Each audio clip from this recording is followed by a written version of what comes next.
Welcome friends, स्वागतम दोस्तों।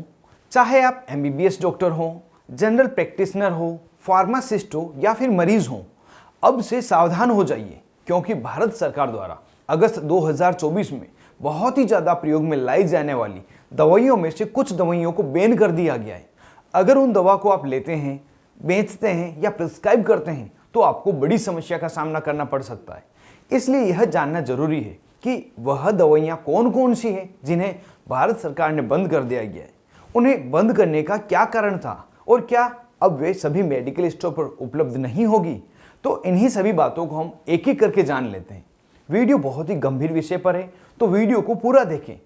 इस वीडियो में मैं उन सभी दवाओं की लिस्ट को भी आपको बताऊंगा जिन्हें भारत सरकार ने बैन कर दिया है, प्रतिबंधित कर दिया है।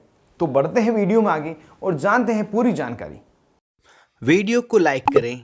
ऐसे ही दवाओं से जुड़े वीडियो देखने के लिए चैनल को सब्सक्राइब करें और नोटिफिकेशन पाने के लिए बेल आइकन को दबाकर ऑल नोटिफिकेशन पर क्लिक करें।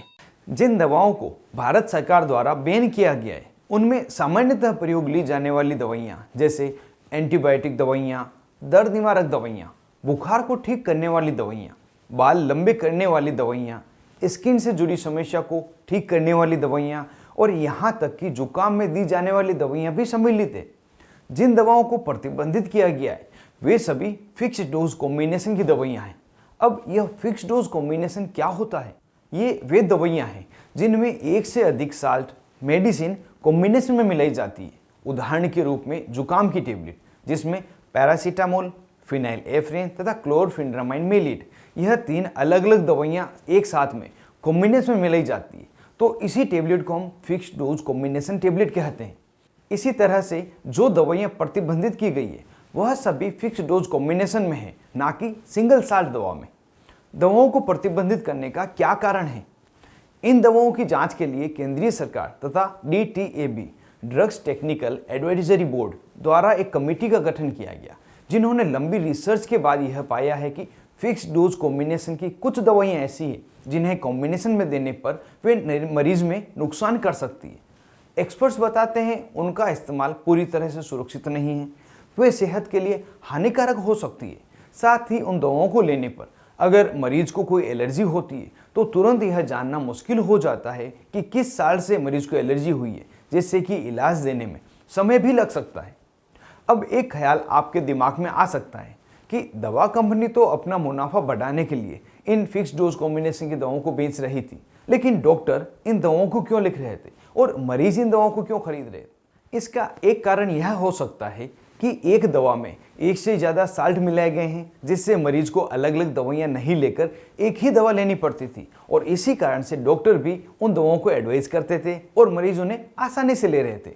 लेकिन रिसर्च के बाद इस कमेटी ने पाया कि वे दवाइयाँ जिन्हें फिक्स डोज कॉम्बिनेशन में मरीज को दिया जा रहा था उनके ज़्यादा थेराप्यूटिक यूज नहीं है, वे दवाइयाँ मरीज में देने पर कुछ नुकसान कर सकती है। इसी कारण से कुछ नियत कॉम्बिनेशन वाली दवाइयों को बैन कर दिया गया है, बंद कर दिया गया है। किन किन दवाओं को बैन किया गया है?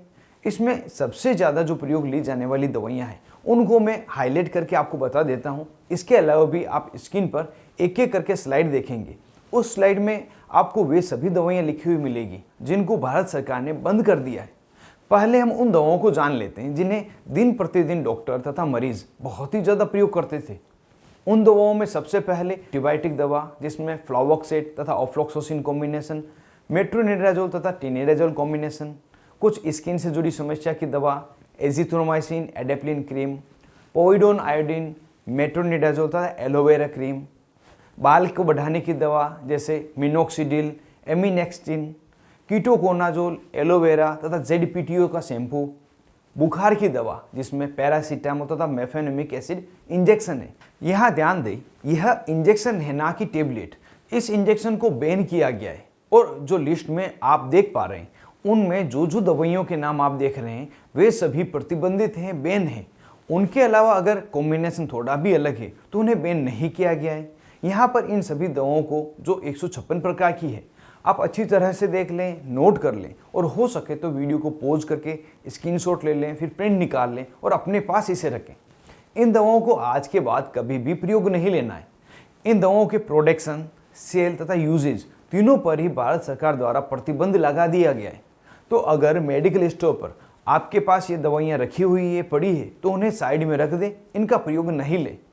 अब हो सकता है आपके दिमाग में कुछ सवाल आए हों कि जो कॉम्बिनेशन की दवाइयाँ हैं इनको बंद कर दिया गया है, तो उनकी जगह पे किस तरह से मरीज का इलाज किया जाएगा।